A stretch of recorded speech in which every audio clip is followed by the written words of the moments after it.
curious, the return positions look like Billy Kemp is working first at punt and then Starling at kickoff. Is that right? Punt return, Billy Kemp is our returning starter, so that's what we're anticipating. Competition for his backup right now between Antonio Clary and Artie Henry, a grad transfer from Marshall. So I really like our depth and experience at punt return. Kick return is yet to be determined, and I'm not close enough to name a starter, a backup, or a third yet, so we have a significant amount of work to do there. Starling is being considered with a pool of about 6 others. You guys talk about havoc plays on defense, disruption, and if you go back through the numbers of the time you've been here, it's come from different spots: linebacker, corner blitz, safeties, pressure with the D line. When you look at this team, do you think it's going to come from a particular place? Is it going to be more balanced, and how does it change when you're able to, I guess, bring it from all over? Yeah, it's more effective. So in relation to your point, the last part is most effective when you have capable players and a scheme that's not predictable, and it can come from any place. So that's the ideal. The next best is when you're leveraging and putting players in position to do what they can do. And so if they have disruptive ability, and that usually means athleticism and mindset, then you have to bring them from multiple places if the number of players you have is limited. So I think this will be a collective. Every year as we play, the percentages start to shift with who is making the biggest difference when they come.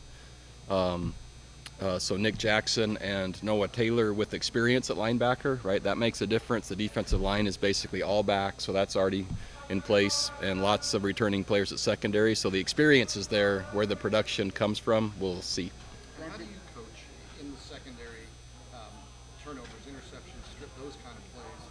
This time of year, what do you do to, I don't know, work on skills or mindset or promote that? Yeah, it's a delicate balance. So each scrimmage situation, right, is necessary to prepare your team, but self against self doubles the chance of injury, and parity and limited rosters are what every college football team faces. So those trade-offs are tough to consider. In any team situation, or for most of us, those are thud or tag, and you're keeping players up. We have stations, we have turnover drills, we have other things to do. None of that directly simulates the culture needed to when it happens live, but I'm not willing to make the trade for the volume of contact to promote that because players matter more. And so we usually address it through drills, and that's the next best.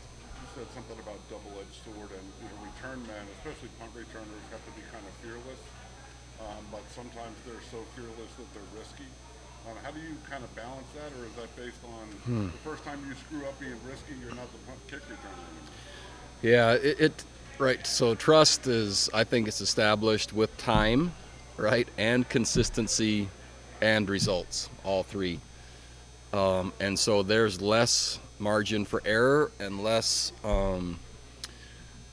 discretion for the returner until those things have come along. So Billy has been here a long time. He's made a lot of plays, and he's very productive. And so his results show it, the time shows it, and the consistency shows it. The others, yeah, they'll be under different criteria. Was what made Joe so good at kickoff return his speed or his vision or both or what? It's a great question. So Joe had running back skills from high school, and there are receivers that are good returners. I think, at least in my experience, slot receivers / running backs, the simple volume of repetition they get when they catch it and their vision helps. It doesn't mean that's the only people we're going to consider, but I think their vision and athleticism to the 2 points you matter. And then, man, I think where they hit the hole and how they hit it comes with a lot of practice, and that usually comes from carrying the ball and seeing things this way, and that usually happens at running back. So, how reluctant are you to take somebody that you have big plans for elsewhere, like say Keaton? Would you ever put him back on kickoff returns with all the other things you have him kind of lined up to do? Yeah, that won't only be based on Keaton, though. It's a supporting cast, and based on the deficit there versus the need and possible impact, all that will go into it. I wouldn't hesitate if, right, that he would clearly be the best and the impact would clearly lead to wins. and the volume would just have to be managed. What degree of physicality does Clary bring to the secondary? Really strong tackler. And in the secondary, right, there's opportunities to be physical when you're in the alley in limited spaces. And then there are just situations where you have to get someone down and you have to take the worst of it, quite frankly. And he has the capability for both. His strength is his tackling and a natural feel through his eye control and his keys of putting himself at the ball. So he's doing a nice job. We're going to be talking to Billy Kemp. Just talk about what you were hoping to get out of him in training camp. He had such a good year last year. Well, to go way back, when Billy came to our football camp as a high school player, there was no one that caught more passes in that time frame. I'm talking one workout. No one that covered more at defensive back. No one that caught more punts. And he wanted to keep going when the players left. He was wanting people to stay so he could still work. And our staff, in most cases, was not endorsing him because of his size and his measurables. But I did. And Robert did. And that's really all that mattered. And all the things that I saw in camp, right, is how he's played. And so Billy, I think, is the epitome of what I would like in terms of competitive mindset. He won't back down from anyone, and there's no situation or stage that's too big. He loves to compete. He plays right to the edge of the rules, but within the rules, and he wants to win. And he's capable. He makes the very most of the resources and abilities that he has, and he's one of the best practice players and hardest practice players I've ever coached. And so I really like him. I need to apologize for last Friday night because I was so busy apologizing for being late that you complimented my shirt. And I didn't notice it until I listened to the runback. Yeah, my feelings were hurt. I'm not sure I'll recover, but that's a good start. But there's going to have to be a follow-up with gifts or something. Yeah, my love language is gifts. So this is a good start, and we'll just see where that goes. Go ahead, Jay. You go. Y'all had a scrimmage a few days ago. Are you happy with how that turned out and how far the team has come when you saw that? Wow. So we were hopeful to have a scrimmage. So we've had two planned, and we've had Lightning cancel both. We end up having to be downgraded to Thud, which is almost like scrimmage. And yes, I love that. So tomorrow is our next. We'll find a time where there's zero chance of Lightning. And it'll be in our own stadium. I don't know what time that'll be, but it's been a battle. To answer your question just more bluntly, I like our team a lot.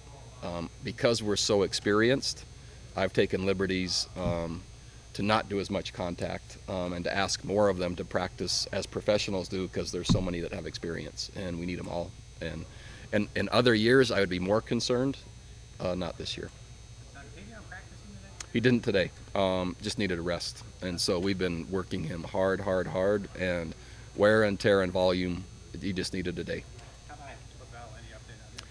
Doing great, ahead of schedule. And yeah, if you're not watching closely, he tries to sneak into stuff. I'm talking in the drills, right? And he wants to just get into anything he can. And so I've spent a lot of time kicking him out of stuff right now. I asked you about transfers at Media Day, and you said you had to like them and need them.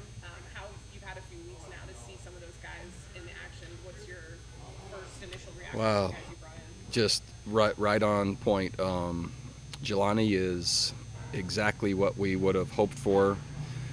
AJ at corner, same thing. Mindset, likable, really good player. Josh Hayes currently out with an injury, but everything with him is the same. So yeah, our initial assessment to this point seems to be accurate. Hayes' injuries, is that something?